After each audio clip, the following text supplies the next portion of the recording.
Hey, it's Conrad Thompson, and you're listening to Something to Wrestle with Bruce Prichard. Bruce, what's going on, man? How are you? I'm a little fired up today, Connie. Are you? Yeah. Well, how can we help? What's going on? Lie down on our couch. You work for AT&T? I don't. I quit my job there. Well, see, then that's one thing you can't help me with. Sure.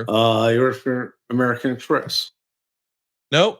I don't even do business with them anymore. I don't either. Yeah. Yeah, as of tonight, I don't. I tried to. Yeah. But they don't want my business. So fuck American Express. Unless they want to sponsor this program, in which case I will shield for them hard next week. No, seriously. I didn't have, I had, as you recall, once upon a time, that was my go-to card. And then me too. Things changed over on that side, and it just didn't feel like quite the same. And I stepped out, tried something new, and was like, yeah, I like this better. And then I got that $500 a year or whatever it is charge for the platinum card. And I was like, I don't know that I'm using this enough anymore. So I shut it down, and that was like 5 years ago. Yeah. See, here's the thing, man. It's like you're in the customer service business. That's right. Whatever happened somewhere along the line, there used to be, hey kids, I know a lot of you may not get this, but it used to be this old saying, customer is always right. I've heard that. Now, if the customer is wrong, what do? You refer to rule number one. Right. The customer is always right. And they just don't care. American Express and AT&T, absolute worst customer service, worse. They'll try and drag you back in. Well, what if we were to? We're not going to correct that, but we'll give you $500 if you'll spend $6,000 with us in the next 2 months. Wait, that was a real sentence. That was real. Huh. No, give me $500 credit if I'll spend $6,000 in the next 2 months. I said, I bet you would. And this is the best part, man. You know me, man. I'm old. I'm older. Yeah, and yes, and please caution me. I'm not wearing the sling. I'm supposed to be wearing the sling. But the doctor told me, he says, hey, man, yeah, you know what? Take it off for a couple hours. Well, I'm going to do a show. I'm going to take it off. I'm going to take that son of a bitch off. Thanks for noticing, Conrad, right off the bat. But that's okay. It's okay because I'm used to being slighted today. I haven't had a chance. That's the way I'm taking this show. That's the way I'm taking everything. I'm coming in hot. Okay. Coming in hot. Hot, baby. Boom. You burn from him. You got snow surrounding Mount Conrad. Way up on top of the hill. Yep. The Montana Conrad Mountain. Wow. I kind of forget. They got it all up in there, and they got the star pizza. They got everything surrounded by snow. Yep. But I'm coming in hot. It's going to melt the snow? You better watch out. You better watch it. You better get on the phone. You better call somebody and let them know that Mount Conrad getting ready to melt all of Huntsville, Alabama. Okay. Right on through the podcast line, if you will. Okay. Because I coming in hot. I ain't coming in cold. I ain't coming in lukewarm. Gonna warm up a little bit and then get hot. All right. I already am. AT&T. Let me tell you about AT&T. This one was classic. This fucking great, man. Simple thing. All I wanted to do was change credit card. Hey, man. Hey, this credit card expired. Got to give you the new credit card, right? You would think they would want that, wouldn't you? Yeah, that's right. Yeah. If you're going to give me money? You're going to make it easy for me? You're going to call me and tell me how to get your money? Make it streamless? Hey, yeah. May I please have your personal identification number? Yeah. Bing, bing, bing, bing, bing. Give it to him. Sorry. Correct. Well, it's the only one I've had since the dawn of AT&T, back when they were just Ma Bell, Southwestern Bell. That's right. That's what we call her. Called her Ma Bell. Ma Bell. And then these damn AT&Ts come in. That's shit you not. Same woman. A computer, a telephone with an app on it that has AT&T on it. All of it automatically entered in. Same fucking code. And they all told me it was wrong. And I'm going batshit crazy, man. And I said, well, then so finally we go through all the security check of who you are, why you are, where you are, who you were, what you did, how you want to be identified, and all that good shit. And I said, so now that you know all that, can you tell me what my security code is? She goes, oh, bing, bing, bing. Is that not what I have been saying for the last 10 minutes? She says, well, you're correct, sir.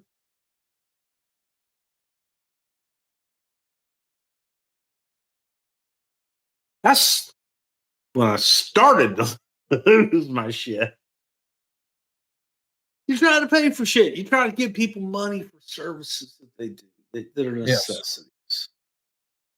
And they make it cold. They just make it, and there's no reason for that. There is no reason for that, man. We should be jovial. We should be having a good time, man. If you can't laugh at yourself, who can you laugh at, right? That's right. Am I right? Yes. Can't have fun with yourself. Who can you have fun with? Nobody. But I guess that's bullshit too. You're not allowed to have fun with yourself. You're not allowed to have fun with your friends. You're not allowed to have fun. You're not allowed to do anything. So just do what the norm wants you to do.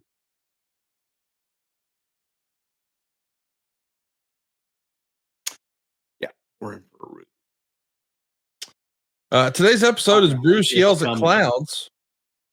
So be sure. Hey, you know what, man? Go ahead. Go ahead. I can laugh at myself. Yeah. I just love that I said, hey, welcome to Something to Wrestle With. Here we go. That's not what you said. All right. Something like that. Bruce laughs at clouds. Bruce yells at clouds. Oh, no. I meant the first time when you got wound up. But now I'm like, I don't even know what happened. I just welcomed people to the show and I got a rant about AT&T and Amex and me not noticing your shoulder, even though we talked about your shoulder 2 hours ago on the telephone. Yeah, but the rest of the people over here on the planet phone, pad, okay, those on YouTube, they can see. They can see, hey, Bruce, he's not moving it around a lot because he can't. Okay. But it doesn't have some big, black, ugly ass thing slinging from it. This is the Batista episode, and you said that, just so you know. Oh, for fuck's sake.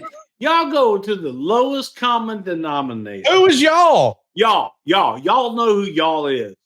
The y'all is y'all know who y'all is. The y'all. You want one of these? Yeah, here's an American Express card. Yeah.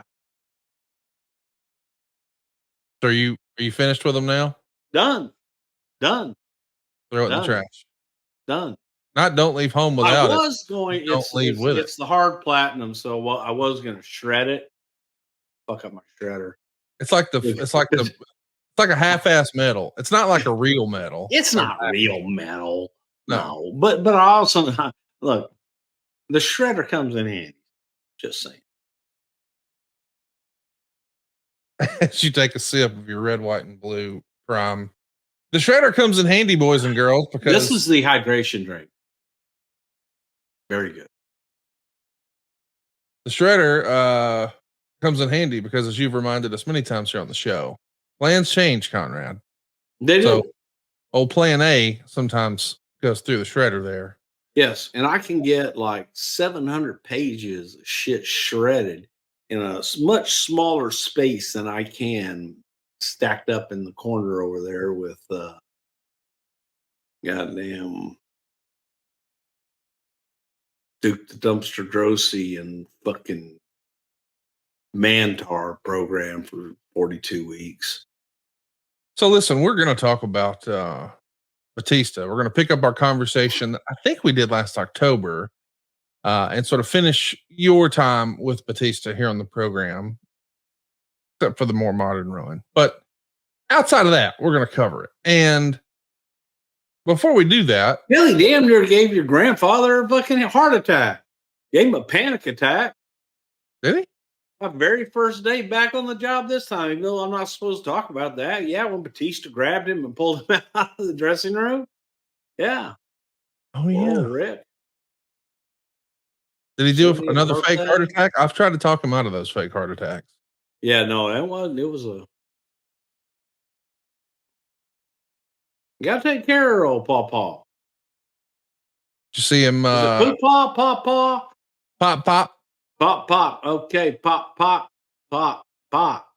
Pop Pop was head to head with Monday Night Raw on the Tampa Bay Buccaneers game. I don't guess you saw Pop Pop there representing Sure the Bucs, did. did you? Yeah, I didn't see him.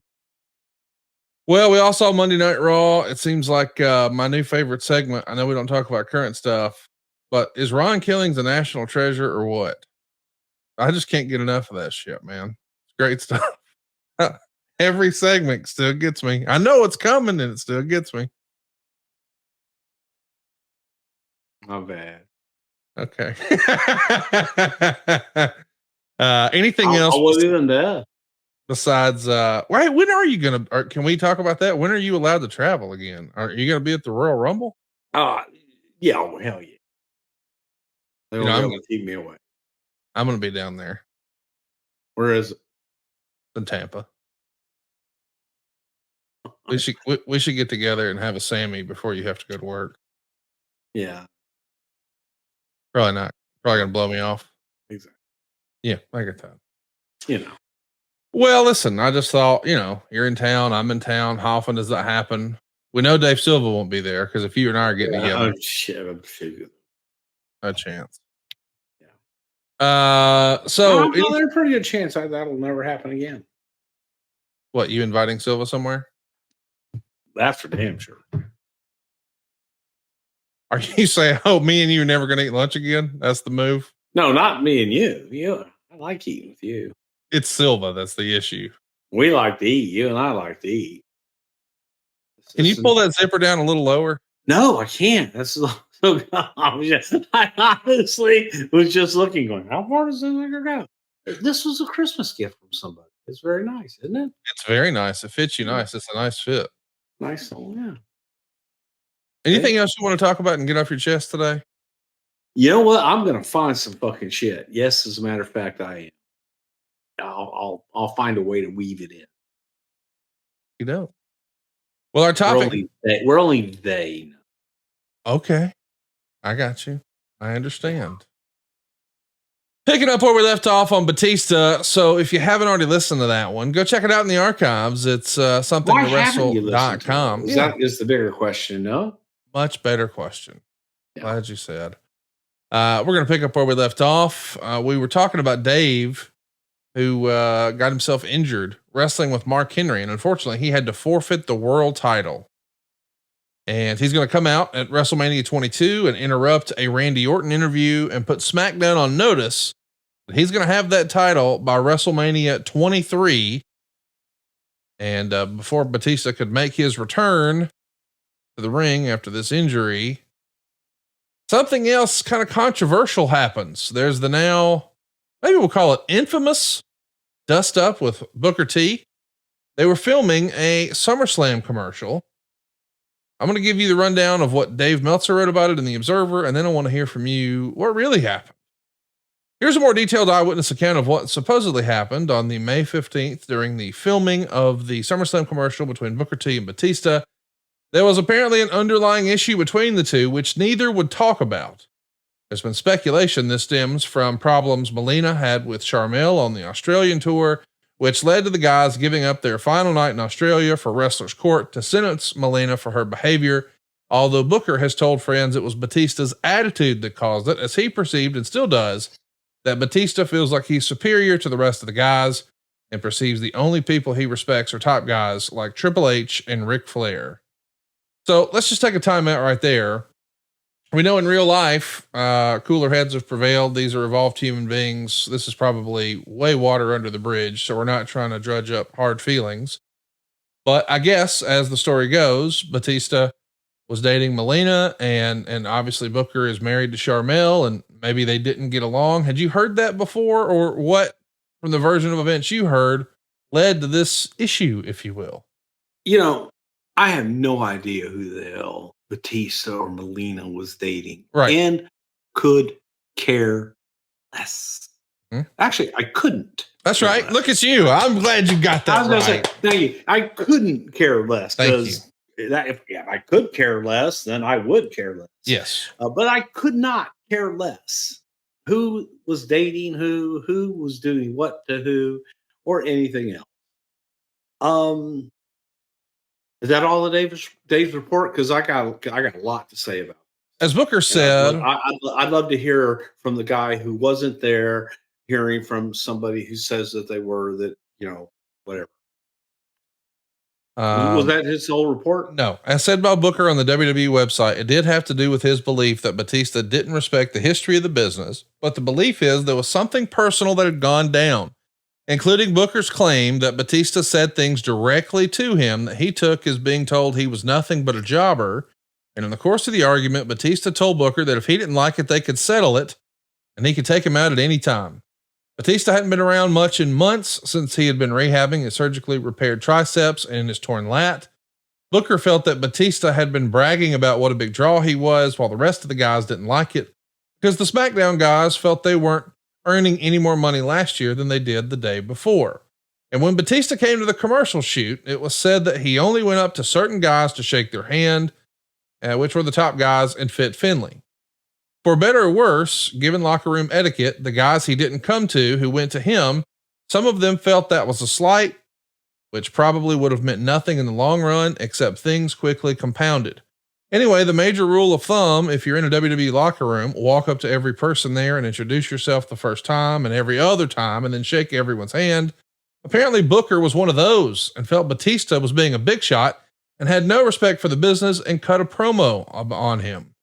The only thing we were told directly is that the two argued, and when Batista told Booker he could take him out at any time, Booker responded by saying, "Why not try right now and step into an empty room, close the door behind us and go at it?" There was a lot of underlying negative feelings when he came over. Things went back and forth because Batista's first program was with JBL and Batista confided in Eddie Guerrero.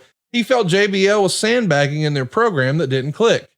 During the argument back and forth, which Booker was getting the better of, Batista apparently insinuated he was a draw and pointed to the SmackDown ratings going into the toilet since he left. And there were people who tried to talk Batista out of it, not just because either or both could get hurt needlessly, and both are old enough where they should know better and not be fighting. Plus, with Batista, given his triceps injury after 3 operations, he was risking his career over something stupid. By that point, he appeared to have felt that he had to save face because everyone was watching. And at that time, before they ended up fighting, when they were just arguing, it was said Batista should have let it go, but wouldn't, which is one of the reasons he was the one viewed most negatively. Mysterio was said to be the last person Batista talked with before the two left the room and them alone, and he tried to talk Batista out of it. And the first fight saw the two actually in a room. Everyone left and they shut the door. Booker's version was that he put his hand on the doorknob to close it and got sucker punched. Booker came back and was doing some real damage. Some people heard the sound of fists meeting flesh, and after a very short period of time, maybe 30 seconds, the door was opened and people saw Booker on top pounding Batista, and the wrestlers broke it up. Batista was screaming to let it continue, so they did, and Booker was again getting the better of it. Batista in the second round grabbed Booker's braids and tried to throw knees from the clinch like you'd see in a Muay Thai style fight. Well, aside from the fact that you can't pull someone's hair, but you can drive their head down and throw knees up. But the best they could do was hit Booker's elbow. So Booker was taunting him, saying, "Is that all you got? You're hitting my elbows." One version is Charmel kicked Batista low and he went down, which may have been a factor in the later Melina Charmel incident when it was pulled apart by Angle, JBL Finley, and others. It was said that when Batista got a good punch in, described as a sucker punch, which was the punch that swelled Booker's eye. After that, it was said Booker was very furious and vowing that sometime in some place he'd get him in the back, saying, "I'm an OG," while Batista claimed Booker was a cancer to the locker room. But Booker said in front of anyone that if anyone thinks he's a bad influence in the locker room, to say it, and nobody would. Batista was apparently surprised that none of the wrestlers agreed with him. The general feeling is Booker's a laid back guy and doesn't bother anyone and has no reputation for starting trouble. Booker looked at Lashley in particular and asked him, and Lashley said to Booker he'd always helped him out and given him good advice. Charmel also cut a promo on Batista somewhere in there, and the general feeling coming from several different sources was that Batista got what he deserved. Whew! Big story. A lot of words from someone who wasn't there. Were you there? And even if you weren't, what did you hear happened that's different from Dave Meltzer's account? Oh, to be very clear, I was not there. Okay. Thank God I wasn't. You know, it's funny. I'm trying to think. Did we do it on this show? Or I did it with someone else where they asked me that, silly question about a safe work environment. Okay. And I made the comment, and I know people thought I was directing it one way, when in truth I was simply stating a truth that in going on 50 years, well, not fuck now, I'm at 50 years in this business. Even as a small child, 10 years old, being around the business, Right. I have never in any way, shape, or form been afraid in my workplace ever for any reason. And what about when Fantasio came back and set you on fire? Or when who set me on fire? Some magician tried to set you on fire in Gorilla, and then I just want to kill him. Then Brock Lesnar crushed your face with a door. I wasn't scared when Brock crushed my face. I didn't know it was coming. If I'd known it was coming, I probably would have been. Well, that's fair. Okay, continue. I didn't know that was coming. Okay. Got it. The fact of the matter is this. This business is a unique business unlike any other.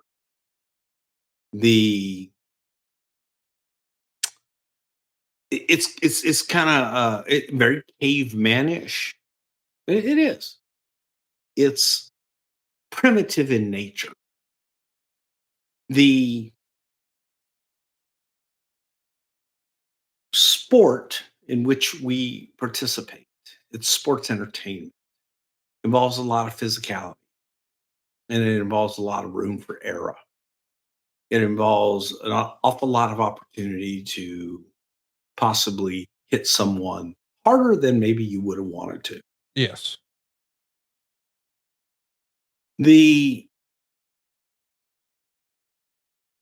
Just the sheer nature of the business itself is physical, it hurts, and it's brutal. And to an alpha male, okay, they're the big dogs, man. They're the guys that want to prove a lot of times that, you know what? Shit wants to get real in here. I'm happy to prove at any time just how real I am. And that goes for a lot of guys.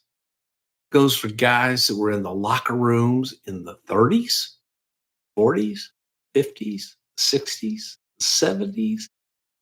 Not so much the 80s, but no. The 80s, it goes on for the history of time.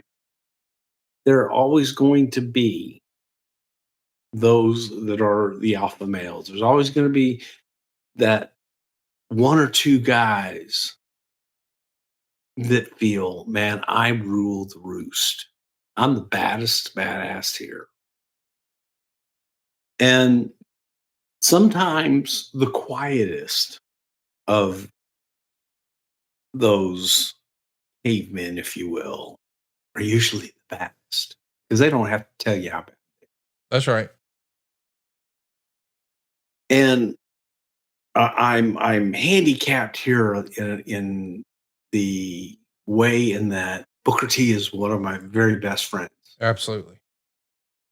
Dave Batista, so my very good friend, and I love them both dearly. Wish it wouldn't have happened. Why it happened, they know, and only they know.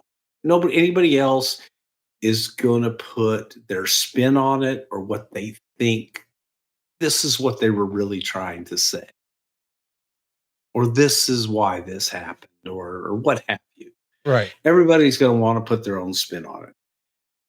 Dave Batista and Booker T are the only two people that know why they fought. As you get into it, they went outside, heard eyewitness accounts of what happened outside. I've spoken to both Dave and Booker, who both now pretty much tell the same story. And they also kind of brush it off to, hey man, that was then, this is now. That's right. I'm happy for the other. And they're both, Booker will say, Dave, man, I'm so proud of him and everything he's done. Couldn't happen to a nicer guy. And Dave say, you know what? I'm so happy for Booker. Couldn't happen to a nicer guy. So whatever the bullshit that was probably, manifested by more than one or two things, isolated things, all manifested. It was like a pimple coming, to a head ready to explode. And it exploded that day at that shoot. Um, unfortunate. It's unfortunate because it's unprofessional. It's unprofessional in both parts. Yeah. So nobody gets a buy on that one. And I think that we tend to, when you don't live in that world and you hear about things like that, you hear about, oh my God, so got a fight. He punched him right in the ear. That's right. They get punched in the ear in the ring every night. Yeah, but it's if your life is analytics and you're an analytic guy and you sit at a desk and you do analytics all day long about something that you love or not love, it's just a job. Right. And then someone right next to you punches somebody in the face. That's shocking. Yeah. Oh my God. You don't see it. You don't see it all the time. You really don't. As much as we talk about, oh my God, there was this one time that they had this fight. There really weren't that many, shoot fights Yeah. of guys getting upset and going out and beating the shit out of each other and having to be pulled off of each other. I've seen a handful In in 50 years. Yeah.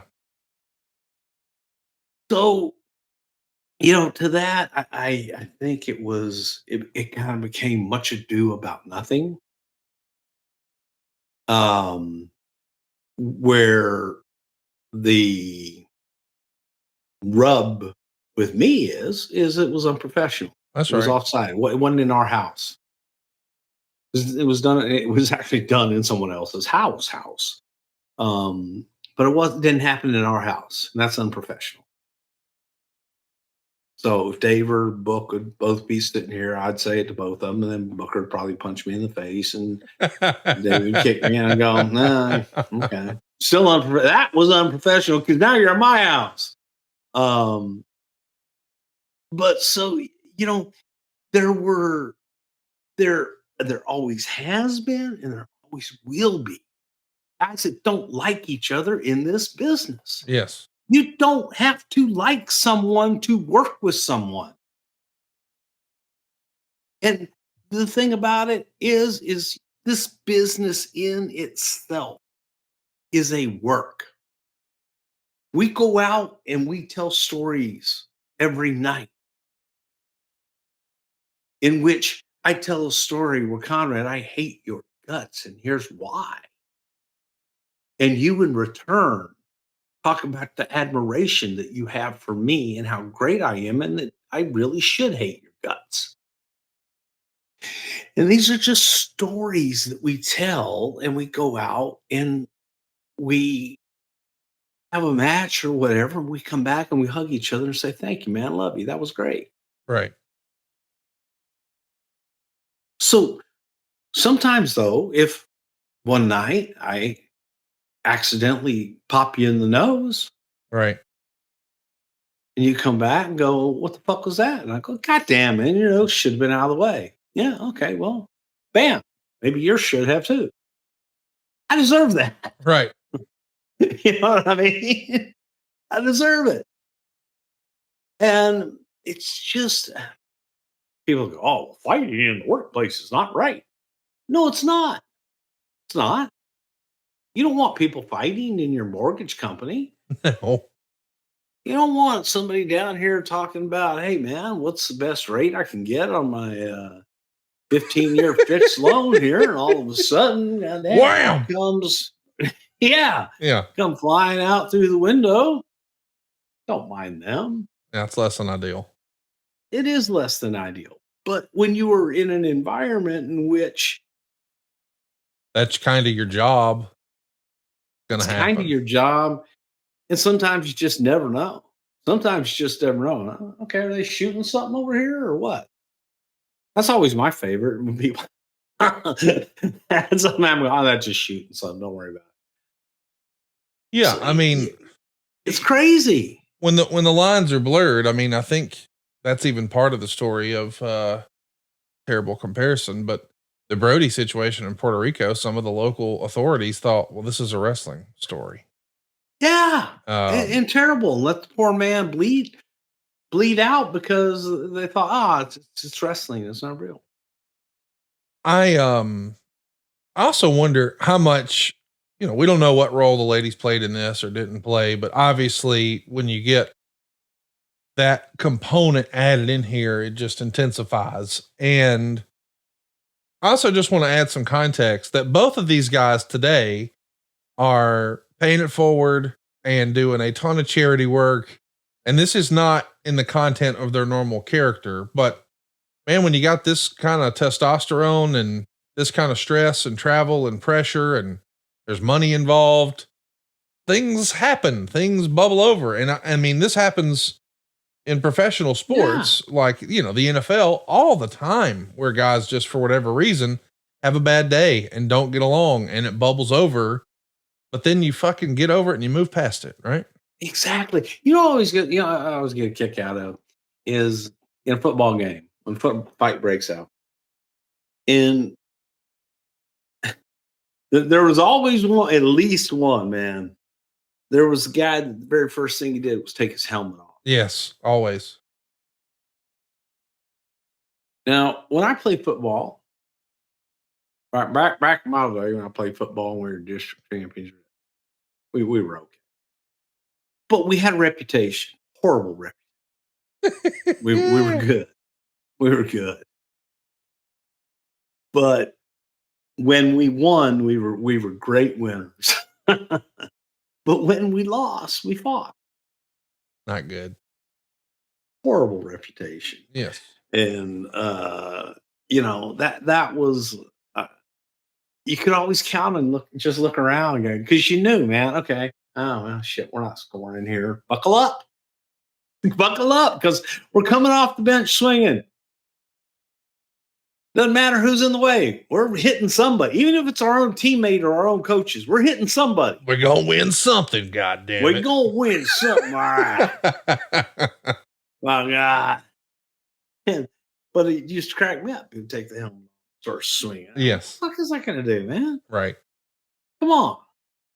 And so when people talk about just the gall of holy cow, oh my God, they got Eddie and Kurt, the double leg and all stuff, and coming back and all Eddie was just so pissed off at himself that Eddie tried to double leg an Olympic gold medalist. Yeah, that's not advisable.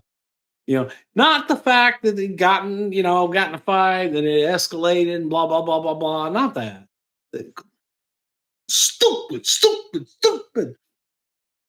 you know, that he tried to double leg a Olympic gold medal. Yeah. Yeah. Guys, it's a physical sport, and I just think that sometimes it bubbles over. And I made this speech before about going to the principal and explaining to the principal, which I'm sure we'll get a lot of hate tweets for this. Is that sometimes I think that what's wrong with America today is not enough people are being punched in the face. 99.5% of the people online that tweet your little shit. Oh God, come on now. No, you cut bullshit. 99.5% of them that tweet their shit online would never walk up to that person and say that to their face. Well, that's fair, yeah. Because they'd get punched in the face. And they should. And even writing it down, what they should do is really actually have an honest to God checklist of where they actually do live and work. If you got any balls. Come on now. You're not advocating people. Then put your address. Hey man, put your address now where you work. Let's go meet somewhere. Say it to my face. Not me, because I kind of hurt. I was just say, not today. That would not be good. I know you're a 19-time karate black belt Hall of Famer. Everybody's got balls back here behind the keyboard. Yes.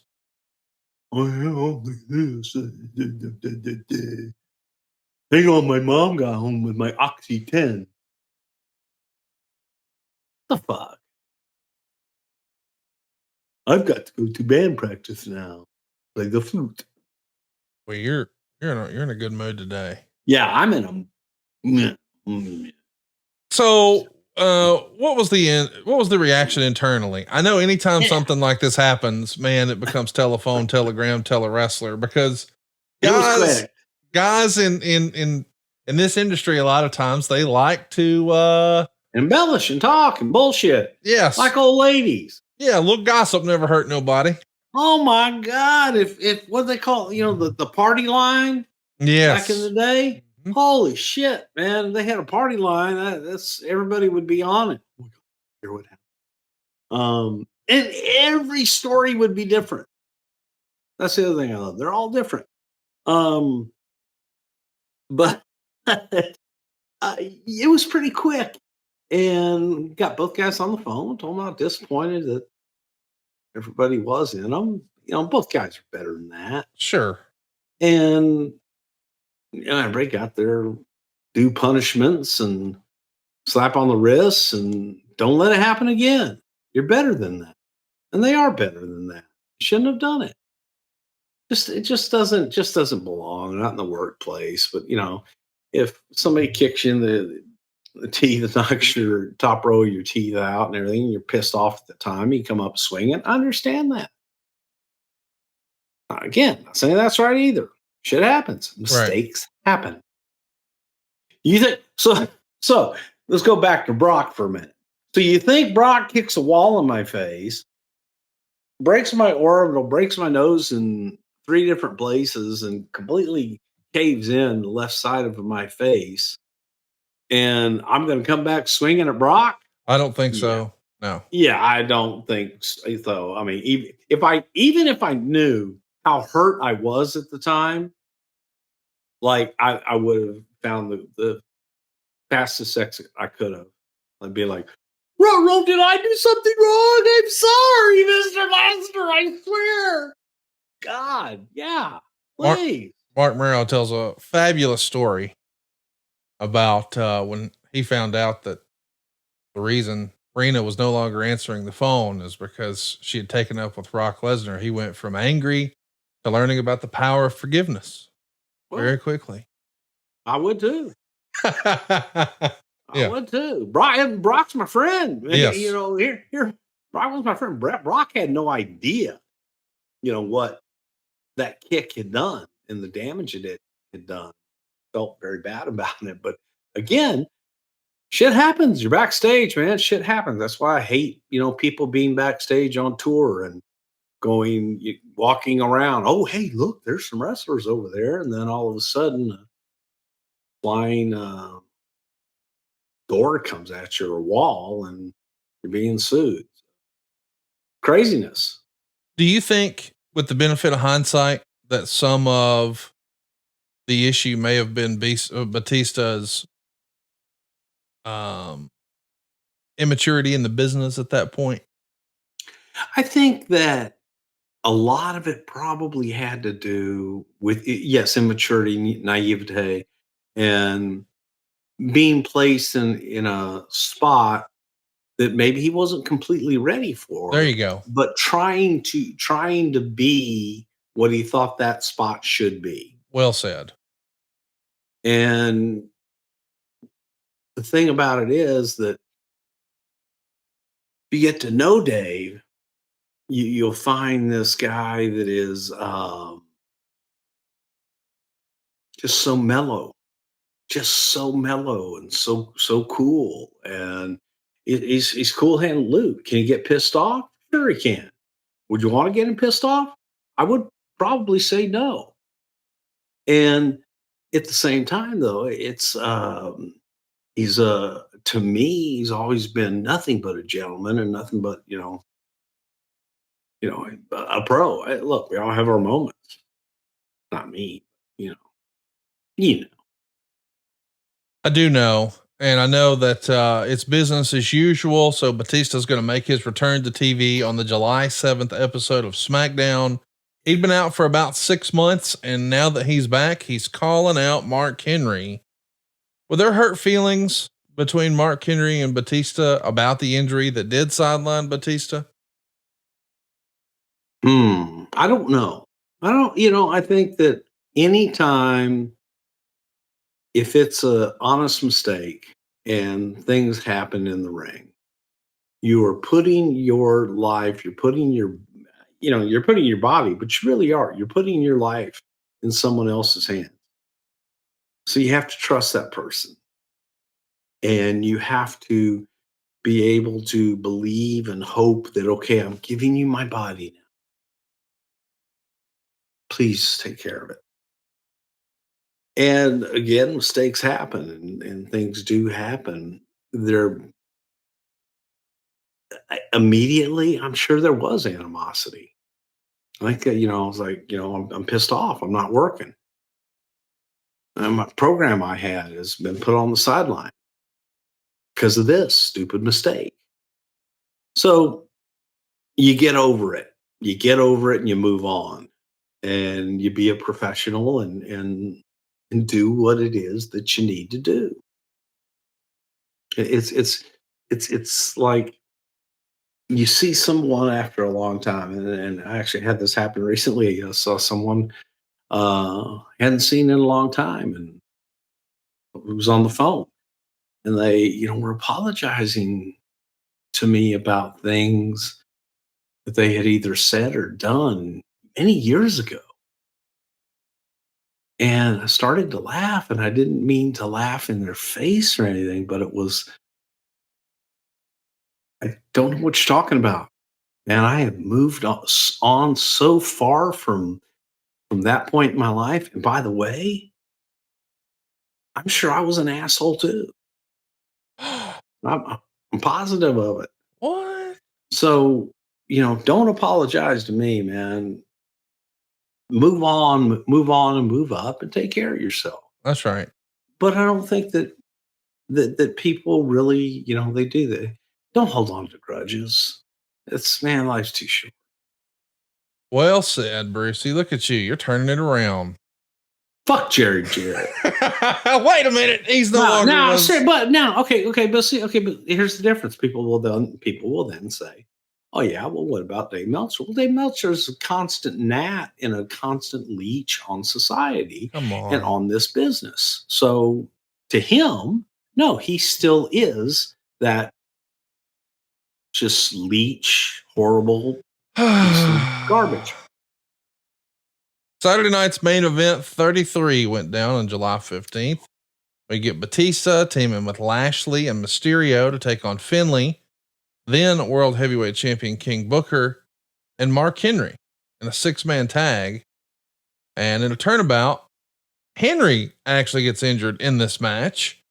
So the feud between Mark Henry and Batista gets delayed again. This whole thing seems like it's snake bit. We tried it before and Batista gets hurt. Now our second show with Batista back. Mark Henry's hurt. Can't win for losing with this thing. Failure to God launch. gives back in mysterious ways, doesn't he? So Batista's going to transition over to Mr. Kennedy, which never really goes anywhere. Batista's going to be DQ'd and counted out. And somehow Batista winds up challenging Big Show for the ECW title from the Hammerstein Ballroom. Yeah, Batista on an ECW show against Big Show for the ECW world title. That's not a fever dream. That actually happened. One of the more infamous moments in the short ECW run they had here in the WWE is when the crowd just rips these two apart. You know, there is nothing about the old school original ECW and these two guys. Like, these are WWE guys at this point, not ECW guys. Whoever booked this had to know crowd's going to eat them alive. How did Batista take that, do you think? I don't think Batista cared. And I think one of the greatest things that happened during that time when we were doing the pay-per-views, the ECW pay-per-views, was I never had to do them. That was the best part. That was the absolute best part of the ECW pay-per-views. I never did one, not one. So I loved them. God, shit, I had another one. No, never did a one. Look, Rob Van Dam had it. Right. Hey, what if? And had this, one night stand, ECW, one night stand. Do you get the key word in that One title? One night stand. That I thought it'd be cool. And you know what? It was cool. I'll give the devil his due. It's like, all right, man, that's man. Say what you want to, but that was a nice moment.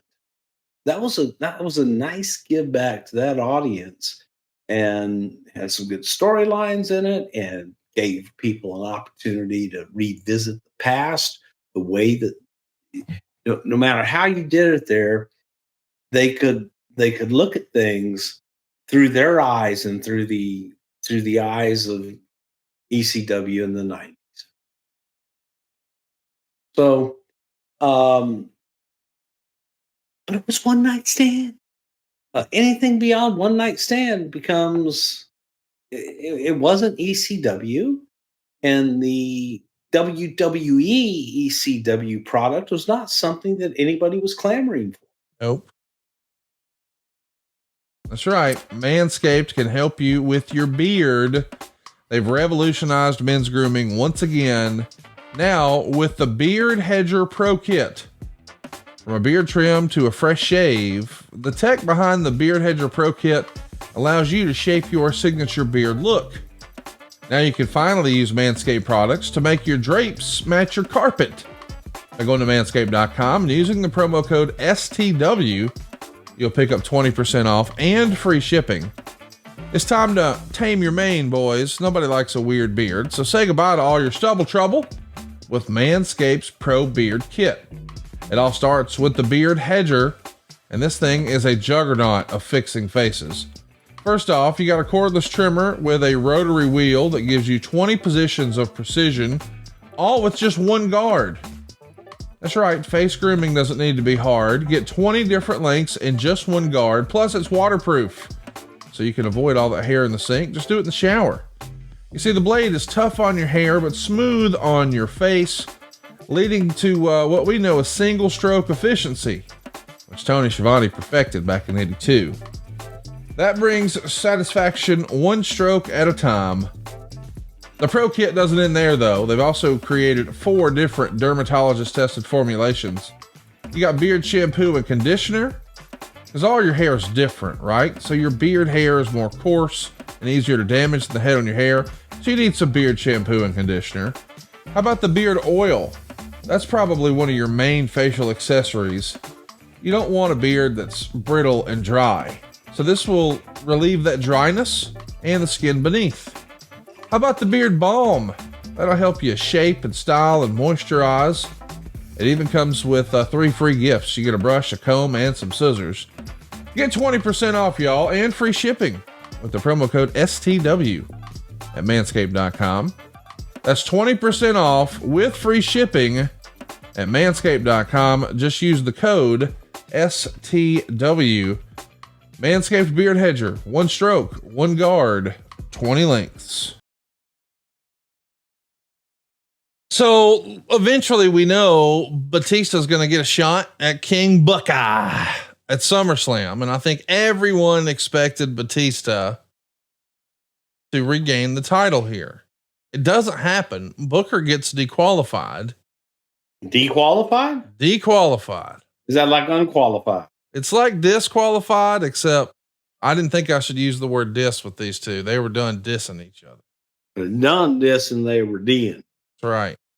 All right. Talk to me about, I mean, do you think, because when I'm just taking a look at this, it feels like Batista's got to be a little frustrated with his lot in life when he comes back. Like, he was the champ, he gets injured, he comes back. We're going to put you with Mark Henry. Oh, he's hurt. Okay, now we're going to put you with Mr. Kennedy. That's not really working. We'll slide you in here with Big Show at the ECW pay-per-view.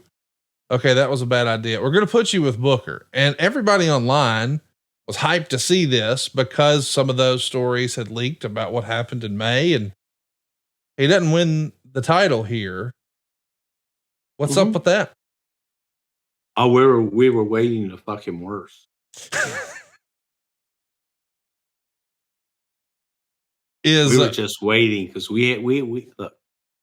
You always keep something in the back pocket, kid.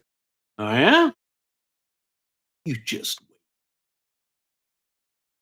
It eventually does happen at Survivor Series. Batista's going to regain the title over King Buckeye.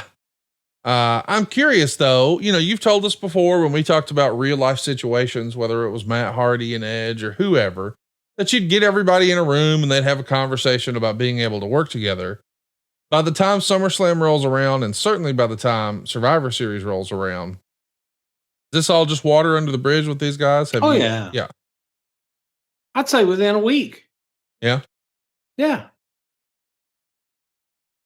Batista takes on Kennedy at the Royal Rumble in January of the next year, and he gets the win. So he retains the title, but the dead man, the Undertaker, wins the Royal Rumble. And of course we know what that means. Undertaker has, had a lot of fun messing with you over the years about some of the times that you maybe put him with a less than ideal WrestleMania opponent. And occasionally he's been able to pick his own, like when he wanted to work with Ric Flair at 18. Where was he on working with Batista at WrestleMania? I think Undertaker liked Batista, and I think that they actually had good chemistry.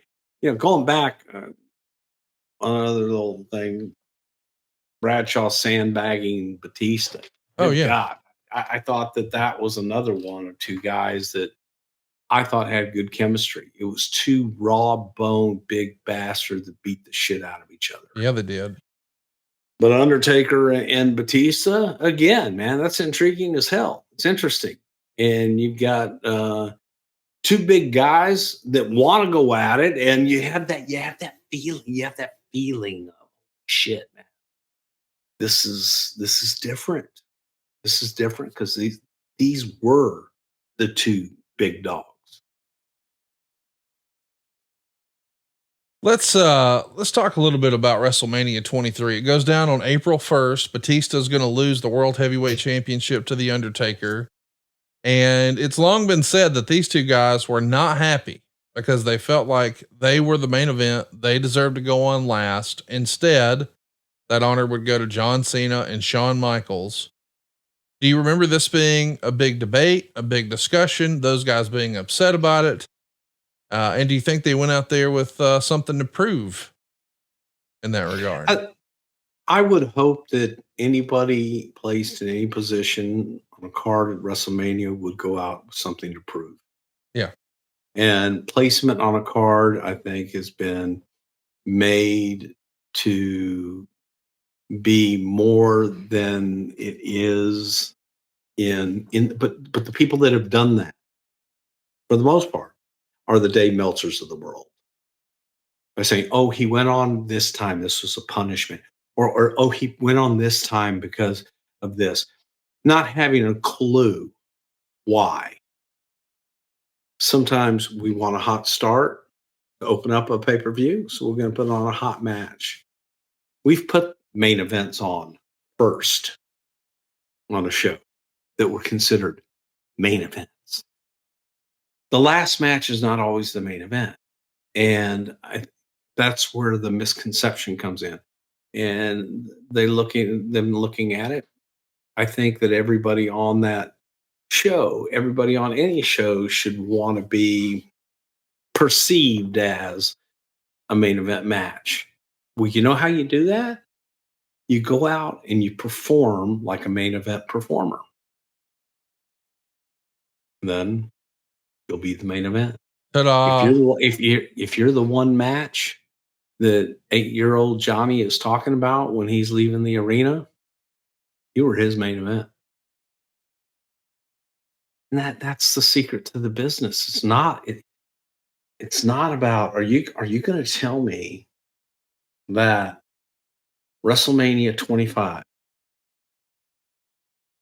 that the main event of Randy and Triple H was better and deserved to be in that spot more so than Shawn and Taker? I don't think it did.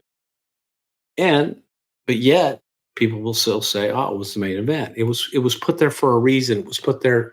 Turning this down somehow, it got turned up. It's perception. It's how the show flows. It's when you're telling stories. Sometimes you need to bring them up. Sometimes you need to bring them down. It just, as a reminder, the match that everybody. But no, there was no, oh my God, I've got to be last match. WrestleMania 23 is not only known for John Cena and Shawn Michaels and The Undertaker and Batista, it's also known for Lashley and Umaga with a billionaire in each corner. Mm-hmm. Donald Trump and Vince McMahon, special guest referee, Stone Cold Steve Austin. It's a loaded up show. The Observer, Dave Meltzer. Shouldn't that match have gone on last then? I mean, you got to think that was probably the biggest draw. But Undertaker and Batista go 15 minutes and 47 seconds. Dave gave it 4 stars. Cena and Michaels closed the show with 28 minutes and 22 seconds, and it got 4 stars. But the voters over on cagematch.net, they did prefer the Batista Undertaker match. Oh my God. Okay. All 276 of them. Well, what do you think was the better match on the show that night? I mean, obviously what everybody was talking about at the water cooler was Trump and McMahon, but as far as in-ring action, I mean, it's hard to not go with Shawn at a WrestleMania, but man, Batista and Undertaker, it was a great match. Batista and Undertaker was a great match. Again, Shawn and Cena, I thought that on that night, Shawn made Cena the man. Yeah. I really do on that night. I think that Shawn was there for everything. It also just showed me how much of John Cena was up, I think, 4 days in a row, just doing every shoot, everything you could possibly imagine for that event. He proved to you that weekend he was the guy. Oh my God, he did. Yeah. You know, and I know everybody go, oh, that's bullshit. Like all those shots of him driving the Mustang and everything coming through there, and the shot coming down the ramp at way too fast. That people swear is a stunt man was 100% John Cena. Yeah. John wanted to do it because John was like, hey man, if I crash and I'm not in the car, that's going to be the shits. That's why I want to pre-tape it, John. Yeah. He's like, yeah. He goes, but you can't pre-tape it. I got to be going at least 60 miles an hour when I come around this curve, come down here to break through all this shit. Can we just do it to then? No. I'm driving the car. Now, the fact that we let him do it speaks craziness on our part, but that was the kind of guy John was. That was the kind of guy John was. John wanted you to know. He wanted you to see those moments, see those things that were happening live. That there's, oh my God, there's no way they could have pre-taped this.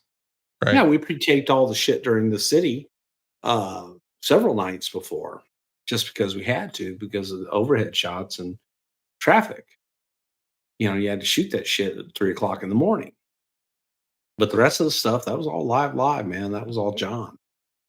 And he proved himself, man. He proved himself to be, you know what? No, man, I'm the guy. I'm the guy. Fight me. So Batista and Taker, they sat up and said, oh, yeah? You're going to have to follow this, kid. And they did. But Batista and Taker also were a big part of making John, because they made him follow something great. Yes. Well, Batista is going to continue this feud with The Undertaker into a last man standing match that ends in a draw before The Undertaker gets hurt. And the decision is made to put the title on Edge, who's going to be jumping from Raw and cashing in his Money in the Bank contract. Dave and The Undertaker go to another draw. And this time it's a cage match, and Batista now has a fresh feud to go into now. What'd you think? I mean, Batista's going to challenge Edge for 3 consecutive title matches that were unsuccessful. And the stipulation for the last one was a last chance match, where if Batista lost, he wouldn't be able to challenge Edge for the title again. And it feels like everything was snake bit in this era. Edge gets hurt, so he's forced to vacate the title. It feels like you guys just can't fucking win for losing with this thing. Man, you have runs sometimes. Sometimes those runs are of bad luck. And this is an example of a time where it was some bad luck. And then right when you felt the momentum shifting, going this way, you know, a tidal wave from the opposite direction will come crashing down, and all of a sudden a fire breaks out. And that's the way it felt at the time, because as soon as you got to the point where you really felt good about something, and all right, we're going to get to the finish line. We're going to get to the finish line. We're going to be able to start something new. We're going to be able to take that here. Something happens. So yeah, it was unfortunate, and it sucks, because it's drop a pebble, you know, on a puddle of water and see what happens. It's that ripple effect. It affects everything. Well, listen, let's talk about it. Undertaker, he's out hurt. Mark Henry, he's out hurt. Batista's looking for somebody to work with. Edge is out hurt. Yeah, that's when you go in your back pocket. And you reach for Great Khali. Yeah. That's right. Great Khali wins the Battle Royal, and he becomes champ. He's so excited. He holds the world title upside down once he wins it. And who better to be feuding with Batista over the title than Great Khali? They get programmed together at SummerSlam. I know what you're thinking to yourself. Well, Batista didn't win it at last year's SummerSlam. He's got to here. Had a little Lex Luger-itis. Couldn't get it done at SummerSlam. Well, Batista goddamn, it was the Great Khali. Big difference between the Great Khali and there is a great difference. Khali and huge. Yoko could work. Well, I mean, Batista couldn't do it the year prior at with Booker T either. Like, eventually, if I'm Batista, I'm just going to say, you know what? Holler at me after SummerSlam. Because he winds up winning the title, but it's in a 3-way with Khali and Mysterio. That almost sounds like a setup to a bad bar joke.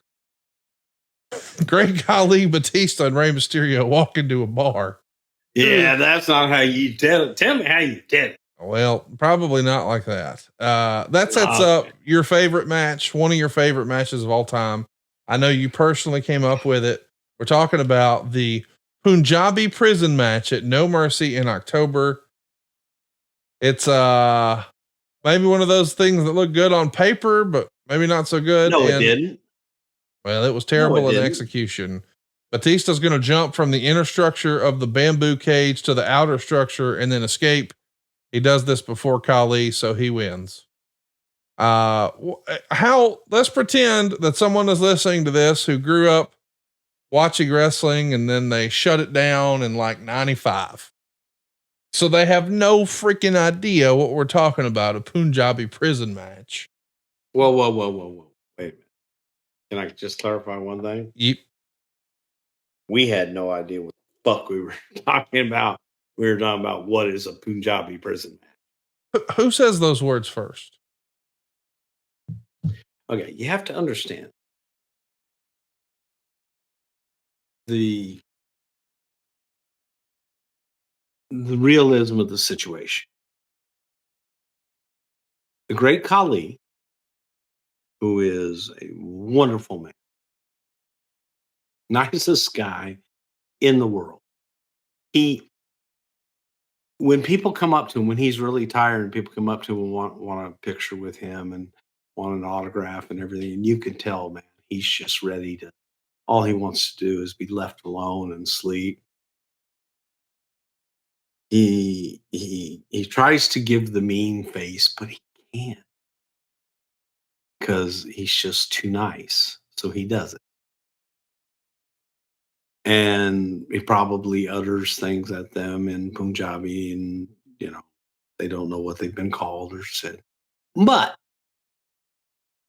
the Great Khali legitimately was a prison guard in India. Didn't know that, did you? I did not. So he was a prison guard. So we couldn't call him the big boss Lee, because that would have made it accurate, but he became the big, giant Khali. But he really and truly was a prison guard, man, in India for many, many years. It was like the biggest, baddest. He was the guy that if you fucked up, you had to go and meet with Dalip. Once you guys, I mean, if you had to guess, I know you don't know off the top of your head, but if you had to guess, how much do you think the Punjabi prison cage cost to make? $2. Huh? $200,000? No, too much. Whatever the fuck it cost, it was too much. I think you guys used it 3 times. Undertaker and Big Show in 06, Batista and Great Khali at No Mercy in 07. And then before you and you back, can't see through the goddamn thing. That's the real issue. Now, when I take a look at this, I'll wonder, they did that for the toys. Like, that's got to be the only upside, that some kid would see it and he wants a Punjabi prison set. Who would want a Punjabi prison? 8-year-old Dave Silva's little kid, who we call brother. No, well, he may have wanted one. Tough shit. Yeah, something Dave else he won't get. Kids. Oh, wow. Okay. But it was like, okay, what is a Punjabi prison? And trying to think, and asking Khali, and you got Dave Kapoor, who was his manager, great guy. The hell do we call him? Doesn't matter, but he's a wonderful human being. And then he's translating, and so it was they used bamboo, bamboo instead of like steel bars. There's a lot of bamboo, and somebody was like, "I had a lot of bamboo in India." I have no idea. I have no clue. Let me I throw did that in my no Google research. machine. I Is there didn't. a I lot didn't of want to know, bamboo? and it was like, okay, It's abundant. Yeah. it is abundant. Okay, well, maybe that's why they use it. And so you wanted to make something different than the Hell in a Cell. You Right. wanted to make something different than the Elimination Chamber. You wanted to make something different than Big Blue. You wanted to make something different than the regular cage match. Well, enter the Punjabi prison. There you go. So now that you get kind of okay, well, now in my mind, I'm thinking, all right, well, we just have a Punjabi structure, prison structure that's made of bamboo. The structure itself is made of bamboo. We can crisscross it. We can do different shit with it. What makes it different? I don't know. You got to eat like the hottest curry in the world to get through the door. Well, I don't know. And then, like, they had to be jokingly. I think, Vince was like, what if they made it from one to another and then the idea is to escape? Which, going back to cage matches in general, I hate cage matches where they have to escape. It's illogical. That's what we did. We did a Punjabi prison match. Now, no one had seen it because I don't think it got finished until 2 or 3 days before the event. This is in 06 now. I don't. Yeah. So it gets done. They put it up and try and figure out what the fuck are we going to do with this? And I'm actually trying to figure out a way to set it on fire in the back and just have a match. Like, oh my God, the Punjabi prison has been set on fire. What are we going to do now? How about a match? Oh, that's a great idea. No, yeah, it was terrible. that was that was like Giant Gonzalez was my gift to Taker. Greg Khali was my gift to Dave Batista. There you go. Yeah. So, oh man, the Punjabi prison, Jesus Christ, that will go down next to the dog kennel from Hell match.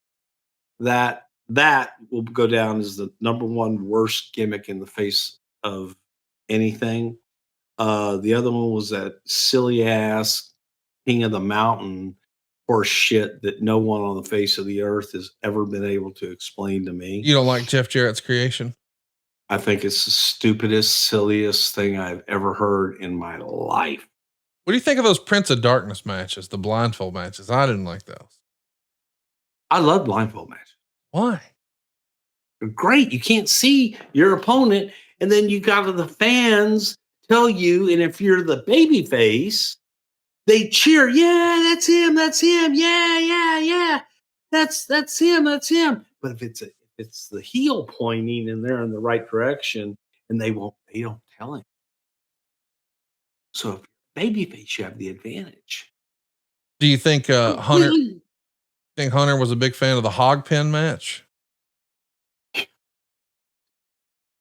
Yeah, no, I don't think so. He did it. Who would have thought, by the way? I mean, you want to talk about some foreshadowing and a precursor.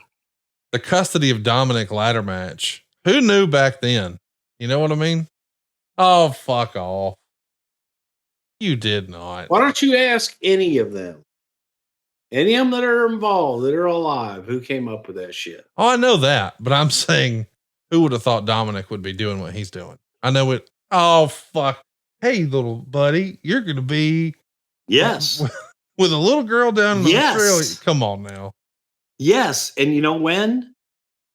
When we were sitting in the park, man, in San Diego, and Eddie said, "Hey, Dominic, hey, man, you want some candy?"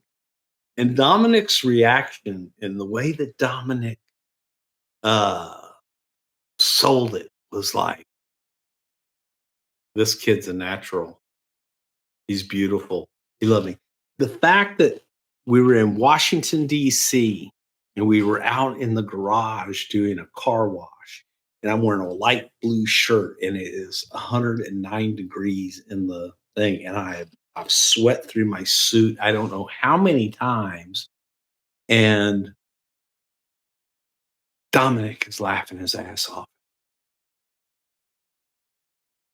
So I knew then. I knew right then, man. The kid was a heel. The kid's a natural heel. He is brilliant. Well, so was The Undertaker. He's going to finally return to reignite the feud with him and Batista. And at Cyber Sunday in 2007, on October 28th, the fans would vote for Stone Cold Steve Austin to be the special guest referee when Batista would beat The Undertaker in about 17 and a half minutes. And the next month at Survivor Series, the two guys hook it up in a Hell in a Cell match. During the match, Edge would return with a concerto, allowing Batista to pick up the win. And that sets up a triple threat match at Armageddon in December. And that results in Edge reclaiming the title he had to forfeit months earlier. So this represents another transition in Batista's career, I suppose. He'd been to the top of the mountain multiple times by early 2008. Did you have any indication that he was interested in acting or other pursuits? When did you first learn that, hey man, maybe he has some other goals? Take a look at it. Yeah. I mean, you know what I mean? You just take a look at it. He's out of central casting. Has, he's got that just debonair look. And he looks like a movie star. Everywhere he went, everybody would stare, stop and stare. So, I don't know that it was Dave's pursuit. I think Dave is one of these people that goes through life and lives it. We talked about that just last week. He lives it. He enjoys it. He takes every opportunity and takes each opportunity unto itself and makes the most that he possibly can. And I don't think that he got into the business because I want to be a movie star. I think that he got into the business because it looked like, hey man, let's do this. Experienced it, and then other opportunities came up. So let me try these. Right. But I don't think he wanted to be the mega star that he turned out to be. At the Rumble, Batista's going to come in at number 8. He's going to last nearly 38 minutes. He eliminates Tommy Dreamer, Umaga, Mr. Kennedy, and he even helps eliminate Kane with Triple H. But Triple H ends up being the guy to eliminate Batista. Batista would then compete the following month at No Way Out in the Elimination Chamber. It's a SmackDown pay-per-view. And he eliminates Big Daddy V, but he himself is eliminated by The Undertaker. I don't know. It feels a little bit like Batista's sort of treading water at this point. Do you think he was ever the number one top guy on SmackDown, or was that always going to be The Undertaker in your mind? No, I think that he was one of the top guys, who's number one. I think that's subjective, but I think that he was definitely one of the top guys, one of the top draws. And when you associated top talent with SmackDown, Dave was in that conversation every time. With the benefit of hindsight, once upon a time, you guys were sort of back and forth on, will it be Batista? Will it be John Cena? and you thought it was going to be Batista. We know it wound up being John Cena. I guess my question is, do you think part of that may have been because of the perceived lack of maturity, things like the fight, and maybe the injury? Did Vince wonder, is he reliable enough to be the top guy? Were there any reservations about really going with him as the tippy top guy? I don't know. Reservation may be the wrong word, but if you're looking at, you know, where do I want to plant my flag? Right. Who's that guy that is going to stand there and be the guy in every situation, that is not going to have, somebody said the other night, you know, the skeletons in the closet or what have you. John was that guy. John was youth. John was the guy that everybody was asking for a Make-A-Wish. John was the first guy in the building and the last guy to leave. Did everything else. It's just sometimes it's pick 'em. All right. Well, we're picking John. And no matter, no matter what you want to say, what you want to do, until you're there, I should have done this, should have done that. Pick them. You got one. Go. And it's not as easy as it sounds. That's right. Well, this is a brand split, as a reminder, and we got Shawn Michaels, who's retired Ric Flair at that WrestleMania, and now it's going to turn into Batista coming for revenge for his friend Rick being retired. Shawn's a Raw guy, and that's where Batista has to go to engage with him. And their match at Backlash really ends up setting the table for Shawn Michaels and Chris Jericho's story in 2008, because Jericho is the special guest referee. Shawn's going to fake a knee injury to sucker Batista in and hit him with a super kick for the victory. I always thought Batista had good matches with Shawn. Did it feel like they had more chemistry than some other opponents that Batista had?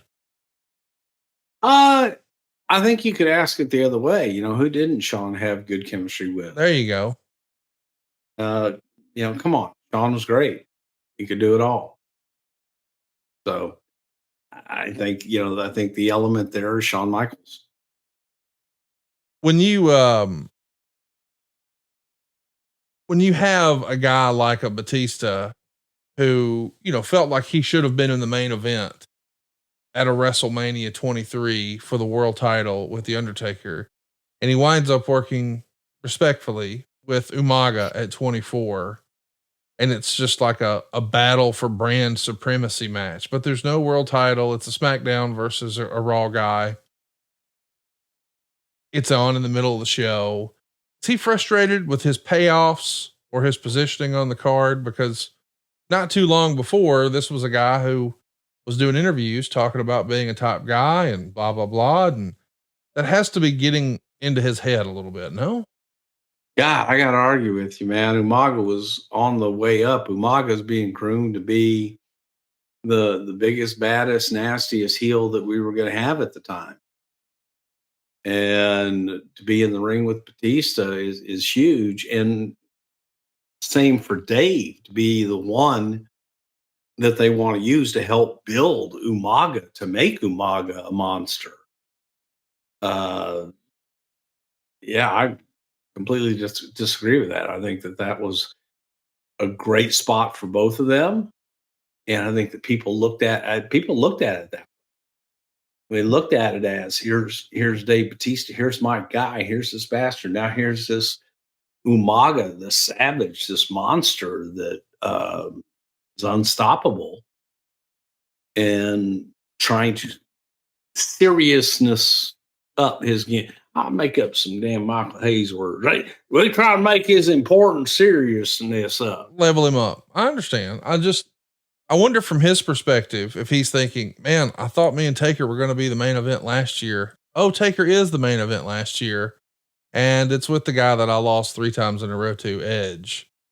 I would think, being a competitive spirit, like it sounds like Batista is based on some of the interviews and stuff, he'd have felt a certain type of way about that. But again, he works with Maybe Shawn. on the other side. So how bad can it be?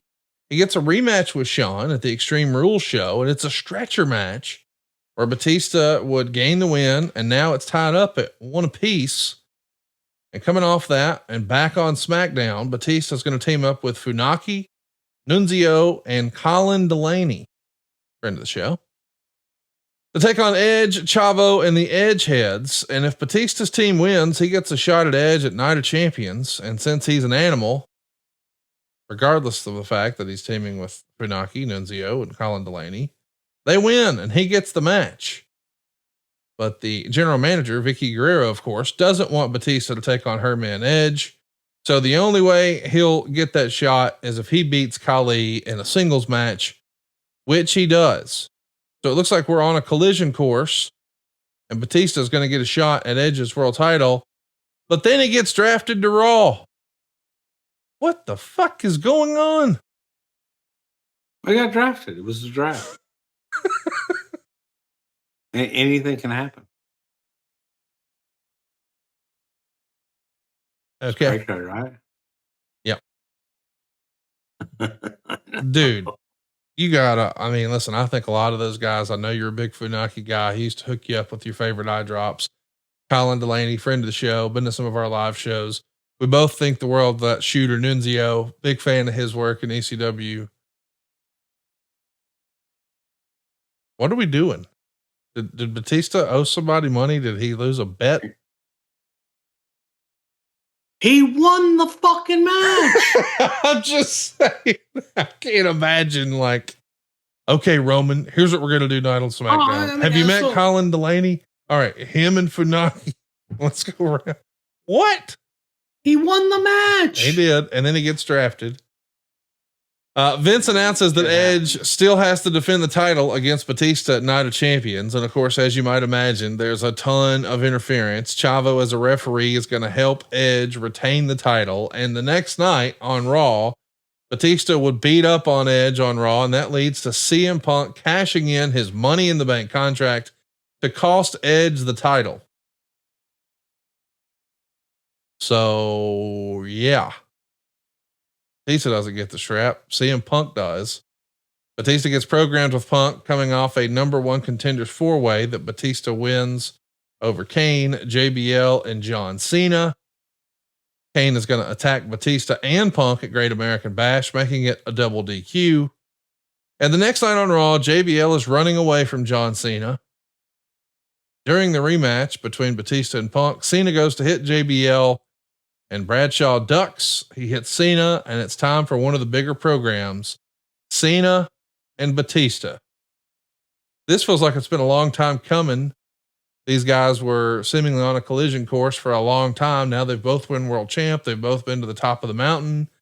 How pumped were you to see Cena and Batista finally programmed together? Well, I always joking used to go Prototype versus Batista. He was the Deacon. Leviathan. Oh yeah, Leviathan. Yeah. In OVW. We got Prototype and Leviathan. And that was my satisfaction. No, man, I think that it was something that was logical that the audience wanted to see. That was your 2 big studs. That was your 2 big studs that hadn't really had that mashup yet. So it was their opportunity to do it. I mean, it feels like it's like 6 years in the making by the time they make it happen at SummerSlam 2008. As you probably imagine, it's SummerSlam. Batista ain't going to win. But he does. And he wins clean in the middle, and the fans were with it. Meltzer would say the feeling is, since they want Batista to be at Cena's level, it's the message that if people don't see it that way, so therefore Batista is the one that should go over. Plus the feeling is Cena's fan base of kids will not see Cena as any weaker for losing. And they made sure to give him a strong win, beating the tag champs by himself by submission in the middle of Raw the next night. Cena wasn't hurt in the slightest by losing. Really, no top guy today gets hurt by losing because people don't take winning and losing as part of the entertainment show. It was pushed that Batista was better for 3 seconds on that night and clearly was meant as the first of what will become a series of matches. At some point, one of them should probably go heel because of Cena's merch sales. Batista would make more sense, even though Batista is probably top 3 or 4 as far as popularity among kids. The crowd on this show was clearly for Batista, with Cena booed a lot. So this is the era where we started to see kids cheering for Cena, adults booing Cena. But I find it interesting, and I know I'm asking you to recall something from 2008. It's a long time ago. But we know Cena was number 1 in merch. Does that sound about right, that Batista would probably be top 3 or 4? Probably. Taker's got to be that up during there. DX time? Yeah, that sounds right. It is. It was probably those 4, which would be, you know, Cena, DX, Taker, and Batista, trading off on 3 and 4. Yeah, I guess they came back in 06. Yeah, so DX sold it. DX had the beauty of being able to sell those glow sticks. They're easy to carry. Yep. You know, they're not expensive, and you can sell a ton of them. They take up very little space. High profit margin. Yes. Hey, I'm telling you something I probably should have told you off air, but I stumbled across some really cool stuff. And when I say really cool stuff, I mean like a bunch of old internal reports and stuff, even from like WrestleMania 3. I'll forward you some of it. So you could see like how many Hulkamania shirts were sold at WrestleMania 3 and how many programs were sold at WrestleMania 3. I thought that stuff was fascinating, of what moved, what didn't move, who sold what. Really, really cool stuff. We're going to have some exclusive stuff coming up for you as we get closer to WrestleMania season here on the YouTube. We're not going to put it on the main RSS. So be sure to go ahead and hit the subscribe button and turn the notifications bell on for somethingtowrestle.com over on YouTube, because I can't wait to show Bruce some of this stuff. Cena's hurt coming out of this match with Batista. Any memories of that injury? I mean, I know that Cena was the ultimate rub some dirt on it, see you tomorrow. I'm trying to remember. Was this the throat? Was this the neck? I don't think so. But what do you remember of a neck injury? Do you remember him hurting himself with the neck with Batista? I do remember him hurting his neck one time and getting on the plane with us, go to Pittsburgh to have the surgery the next day so that he could be back in 3 weeks' time to work. Crazy, man. It's crazy. Well, you set up a scramble match at Unforgiven. 5 men will enter, and the last guy would leave as champion. It's JBL, Batista, Kane, Mysterio, and CM Punk.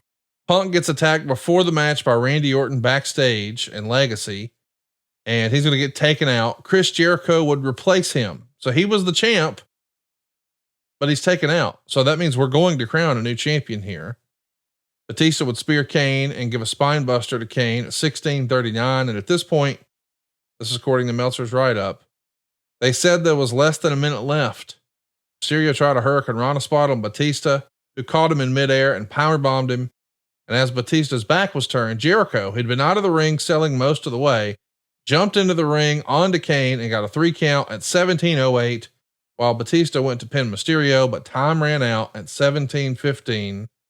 Pretty cool little finish here where Batista does all the damage, but that damn Jericho steals the victory. Nice little storytelling here, no? Bastard. That's bullshit. Cena's going to be out for a little bit with an injury. So it's going to be Batista and Jericho working together. He's going to become he being Batista, becomes the number 1 contender for the world title at No Mercy by beating JBL. And this is around the time when you take a little hiatus from I got fired. WWE. Batista would later become world champion over Jericho with Steve Austin as the referee at Cyber Sunday. And it leads to a now infamous cage match for the world title. Allegedly, Batista was the last guy to purposefully cut himself in a match for the WWE, and Vince fined him, the referee Mike Chioda, Dean Malenko, who was the agent, and of course Chris Jericho. But Batista allegedly pays all of the fines, and as the story goes, Batista's fine alone was $100,000. But I guess he and Chris decided that this match needed blood. They felt like it would enhance the story. Even if the boss didn't want it, we're doing it anyway. Cost my man $100,000 for that. Is that the biggest fine you remember hearing about in wrestling? Besides when Austin walked out and came back? I don't know. It's a big one, though. It's got to be the biggest besides that, I think. It's a big one. I mean, I really couldn't. What was your relationship when you were unceremoniously shown the door? What was your relationship with Batista? I had a good relationship with Dave. Always had a good relationship with Dave. You know, when Dave first walked in the door, after Alpha had called me, I was his first point of contact. Of course, JR hired him and speared his rocket to the top. But, I always had a great relationship with Dave. I never had an issue with him. I take it back. I had one issue with Dave, which I thought he handled beautifully, and had to get on him one time, and that was it. Yeah, you're not going to tell us what it was? Oh, I'll tell you what it was. Yeah, no, it was an autograph signing, and Dave was in a particularly bad mood, and Dave was really rude to some kids and some parents, and that's one of those why I say, look, you never know who your audience is. That's right. And this particular group of people who were very reluctant to tell me about it, did tell me about it. And it was a young man who had just lost his father. His father had just passed at a very young age. It was, God, how old? Can't have been 7, 8 years old. And so this was a friend of his, and Dave was very rude to everybody, and it was backed up by other people, by personnel, WWE personnel, and other people that witnessed it. And the fact that it happened to that kid whose hero in life at that point, he had lost his father like 2 months before. And the what he had to hold on to was Dave Batista and John Cena, but much more so Dave. And he worshiped the ground that Dave walked on. And so the mom told me the story, and I was like, when did the word? And it was at a third party. I see. Autograph signing And everything. So like before, again, because I've never heard anything like this with Dave. And I went. I went to the market rep. I went to the sponsor of the autograph signing. I said, "Yeah, it was kind of embarrassing. It was just he was in a bad mood. Had a bad day. In a mood all day. He was in a mood all day, and people were like, ugh, nobody want to go around him." So we got to TV, and I told Dave, and coincidentally, we were going to be in Houston in like a month after that. And I said, man, we're going to make it right. And he says, oh, trust me, I'll make it right. And that was all, that was pretty much all that was said. I told him, I said, Dave, you never know. Right. But when someone has come out, to see you, to touch you, to be in your airspace, to stand in line to do that. stand in line to do that, and you put them off like it's nothing. It's just JP Shellnut. Uh, it man, it cuts to the bone, Yeah, I get that. and he got it, and he counted down to Houston. He made sure that they're going to be there, right? You're going to bring them back. Said, yep, get it all taken care of, and brought them back, and it was the mom, The the kid. kid, in his. He had three brothers, and Kane, and my wife, and David known my wife forever and treated her like gold, and he knew. He's like, okay, there they are, and Dave went right to him, was down on his knees, hugging everybody, talking to everybody, and stood up, apologized to the mother, took pictures, autographs, and then he had the merch guy make merch packets for everybody. So everybody got a swag bag. Everybody got a swag bag, but Dave didn't leave until it was time to go, and he was great about it. But the thing about it was like I told him, yes, I'll take care of it. It was in his mind enough that for the 2 weeks, hey, they're coming, right? They're still coming to Houston. You got them all set up, you know. So that said that meant something to him. That's He right. learned a lesson that day, and he couldn't have been more cordial. And he was absolutely fantastic with them. And then John came up and goes, "How do I follow that?" But no, John, same thing. John classy and just was John. But it was those kids will never forget that day. Right. They were never going to forget the first one, Right. but that one erased it.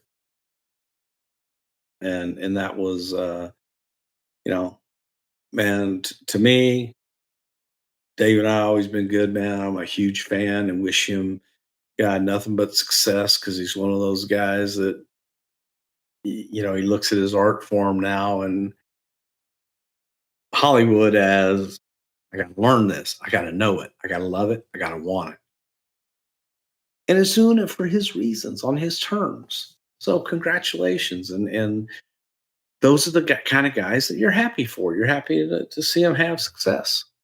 What do you think his legacy will be in wrestling? Will it be Evolution and the Triple H feud at WrestleMania? I think it's just going to be him. I think it's just going to be Batista. I think that he was such a strong presence that it's going to be him. It's just going to be him and who he is and what he became. It's that simple. Well said. I'm a big fan of Batista. I think a lot of him and what he does sort of off the field, and can't wait to see what he does next. We got a bunch of questions about Batista. Let's hit a few here. On this day in WWE says, we all know what a legendary career Batista went on to have, but after his debut, he's off for a lengthy time due to injury in 2003. Were there ever any thoughts of replacing him in Evolution during this time? That's a good question. It's a good question, but it was also a good story to have him injured and be a part of Evolution. If you would have replaced him, sure, we could have replaced him and done a story on the other side, but the injury kind of helped with that story. I like it. Here's another one. This is from Charlie Thrower. Mr. Prichard, what would it sound like when Jim Cornette would give the office an update about Leviathan? God damn! Motherfucker's got goddamn orange eyes. He's got what? Orange eyes. Oh, Orange eyes. I'm- You ever see the I'm colorblind, Bruce. You're showing off. I don't know what orange is. Uh, you ever see the Tejo Khan come out of the lake video? You mean Purple Haze, Mark No, Lewin? no, no, no, No, no, no, I don't no, know no, about no, no, TJ no. Khan coming out of the lake. Look up Tejo Khan, Coming Tejo out of the Khan lake. I'm looking it up. coming out of the lake. You're looking at it now. Okay, look it up. Check that out. That's pretty much all I could ever see whenever I could see Batista coming out of the water. And then then there was Purple Haze, and that was Mark Lewin. That was with Kevin Sullivan, and at least Marky came out of the ocean. But check I it out. I told Shivani once that Tijo Khan was actually Tony Khan's uncle. Any truth to that? Yes, there is. Okay. I just wanted That's you where to that's where all the money comes from. I just wanted you to co-sign because that's Yeah. No, that's where all the money comes from. well established. Yeah. Instagram or I wrestling thought is, everybody knew that. I mean, we live to enlighten, as Eric says.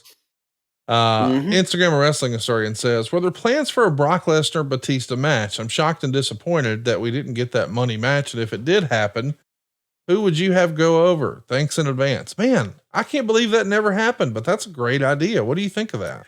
Timing, kids. Timing. It's all about timing. Wrong place, wrong time. And I think that would have been, that could have been one of those that you built up for years before you finally do it. It's just hard for me to imagine it never happened. I know. I guess they had, Yeah, and they were in that same kind of era too. they did have one match together, and it was a house Did they? show in Broome County Arena in Binghamton, New York, February Holy 2nd, cow. 2003. But Holy cow. never Maybe on that's TV. why it never happened. We saw it and said never again. Okay. Anthony wants to know, given everything we know about Batista, do you think he would have been world champ in the 90s had he been a part of the Attitude Era, or would it be a way different working style? That's an interesting question. Could you have seen Batista working a generation before? I do. Yeah, I could see Batista being a big monster and big nasty heel during that time. Believe it or not, I think Batista probably would have been better, as we were talking about Mark Lewin earlier, Batista being a part of that whole Dungeon of Doom shit with the Wizard would have been awesome. Oh, come on. I was thinking you were going to make him like a dentist or No, a I'm plumber. serious. Leviathan, you would have liked to have seen him in the Dungeon of Doom. Is that what they were? Dungeon of Doom, right? Yeah. Yeah. With the Yeti and Yeah. And the shark. Yeah. Oh, fuck yeah. And the Zodiac. No, here's Yes. what I mean. No. Here's what I mean by that. He would have been the killer. Right. I could see that. So, yeah. No, everything would have centered around him. To me, he would have been the modern day Mark Lewin. I mean, imagine him a few years prior to that. If you could say late 80s WWF, perfect opponent for Hulk Hogan. Oh, holy shit. Yes. Right? Yes. Linton Baum says, with the hindsight of seeing how great Batista has been with the media and with the Marvel brand, do you think the WWE missed an opportunity to keep him as the top babyface for the rest of his career like they did with Cena after his initial heel run? That's an interesting question. I mean, I know it's hard to have a huge sympathetic babyface, but we did it with guys like the Ultimate Warrior and Hulk Hogan. What about Batista as a perennial babyface? Could that work?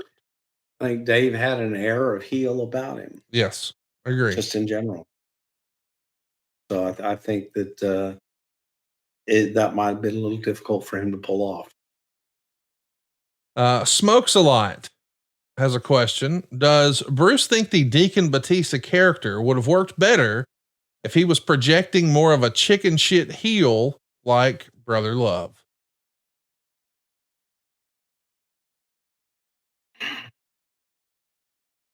That Devon gimmick sucked. That's all that was to me as a fan. Well, yeah. I mean, look, the Devon gimmick, I think, could have been a lot of fun and could have been really good. I really do. To this day, I do. With Brother Love, it would have been different, and I think that he could have been an Undertaker type character for Brother Love.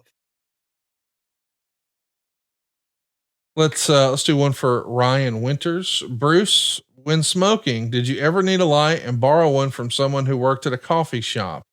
If so, how big was the barista's bick?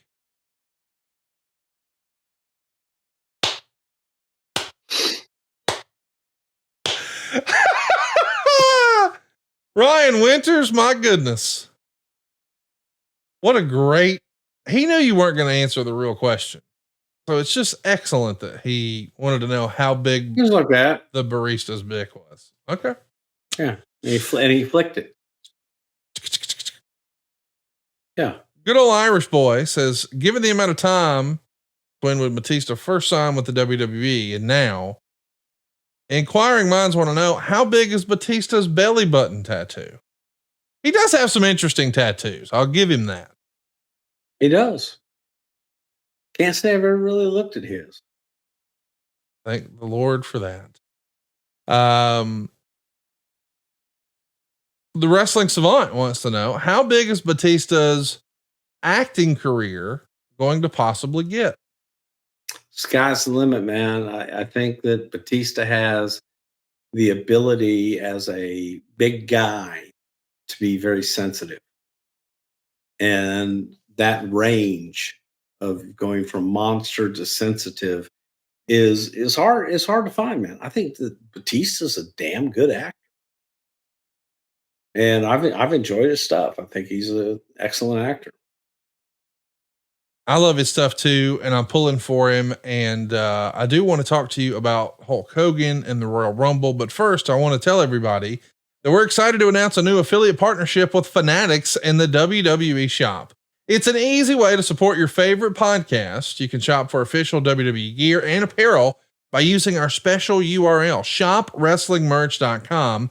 That's shopwrestlingmerch.com. Or if you're watching along with us on YouTube, hit that QR code that's up on the screen now, or check out the description below for the link. We'll also have it up on all of our socials. Shop with confidence for your favorite WWE superstar tees, hoodies, caps, belts, and more with WWE Shop. Be sure to use our special link, shopwrestlingmerch.com, to support the show. Bruce, before we wrap it up, I wanted to get your take on some news that we just saw. I don't even know that you saw this. Did you see Hulk Hogan was on TMZ again? Sure, I want to know. Well, check this out. A couple of days ago. Oh, he saved the kid with the car wreck. The pen. Yeah. How about cool. that? Yeah. So if you're out of the loop, Hulk Hogan has been in the news a few times recently. Once for some not so great stuff, once because he and his wife were recently baptized. And now, just a couple of days ago, as we're recording this, there was a young person who had flipped their car, and the Hulkster, or I guess he was Hollywood Hogan, because he had his NWO shirt on, is there to make the rescue.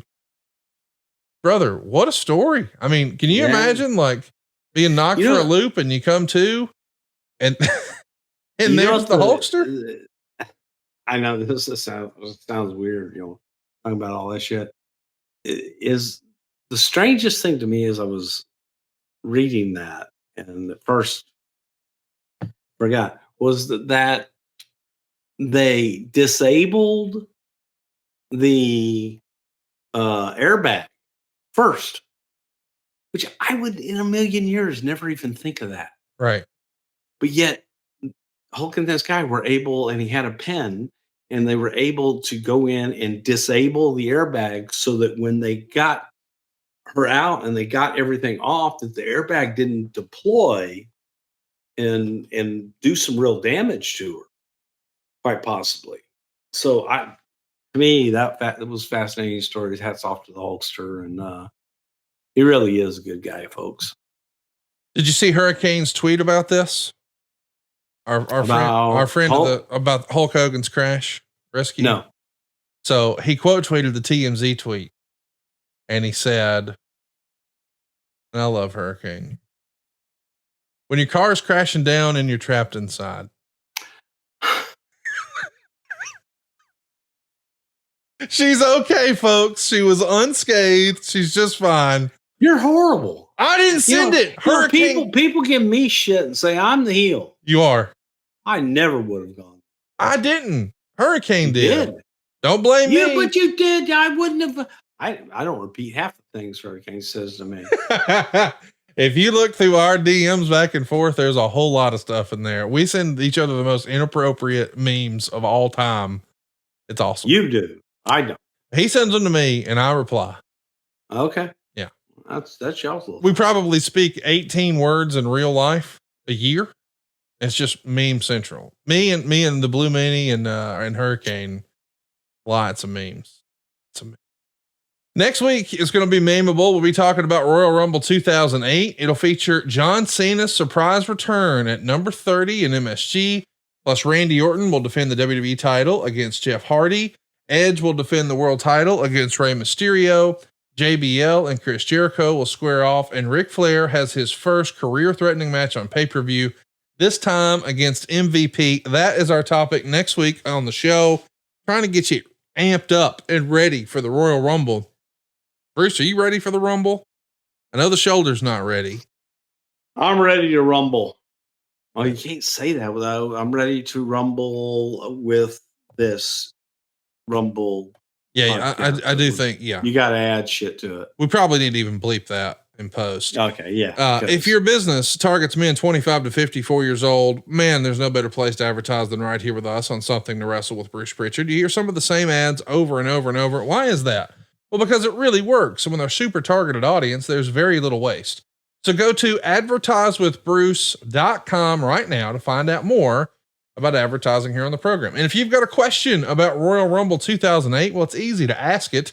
Just do it on social media. It's at Prichard Show on Twitter and IG, Something to Wrestle over on Facebook. And don't forget, we've got some fun stuff planned for our YouTube, including this treasure trove of stuff that just fell in my lap, Bruce. I can't believe right in your lap.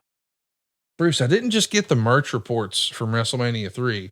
I got like Hogan's itinerary for promoting stuff, some old tickets, some old payoffs, really cool stuff, inner office memos from Linda and Vince, like stuff I didn't think we'd ever see the light of day, but we got it and we can't wait to go through some of it. I'm going to show some of it to you over on our YouTube channel, somethingtowrestle.com. Hit the subscription button.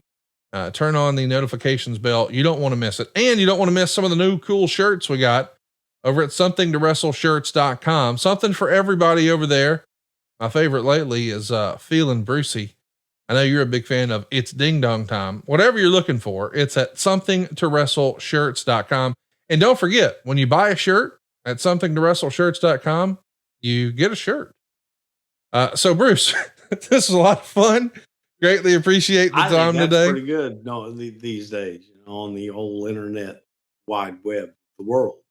So inquiring minds want to know, if you're not going to shred the pretend metal American Express card, what are you going to do with it? I don't know what I'm going to do. May just stay right here. I could suggest that maybe you cancel it. Wait a little while. I've done that. Okay. Then wait a little while. Yeah. And then you could autograph it and it could be a framed collectible for a wrestling fan. Like there is a market for old canceled checks. And I recently saw where Tiger Woods had a American Express in a commercial, and Darren Ravel over on Twitter, he got that Tiger Woods commercial Amex, had it slabbed and rated and authenticated and the whole deal. So like all of these that I get like every week. Oh, is that a pay stub? Yeah. Yeah. You should hang on to all those. Well, I do. Yeah. I would hang on to all of those. Hey, how much give me for it? I'm not going to give you shit. I'd like to see it though. Like your old booking sheets we did before, man. That was awesome. We should show some of that over on somethingtowrestle.com. I got Vince Senior's 1963 diary, like the journal of all the shows and matches and shit. That's the year Bruno and Buddy Rogers did the deal. Yep. Pretty cool stuff. We're going to be showing you over at somethingtowrestle.com. Bruce, did we cover Batista thoroughly? Is there anything else to say about Batista that hasn't been said? As Howard Stern says, have we said it all? I think it's been magnificent. I use magnum because you like to say how. I hate to do this, but you'll be mad at me if I don't mention it. But last week when we were recording, Yeah. you made the third member of our team do something that I felt like, you know what? Don't even mention his name. Okay. But you said he was going to have to do something at the end of this show. No, I'd never ask him to do anything ever again at all, period. You got heat with him now? No, I'll never ask him to do anything ever again, period. Why? What happened? Because I won't. Sounds like you're half hot. No, I'm not hot.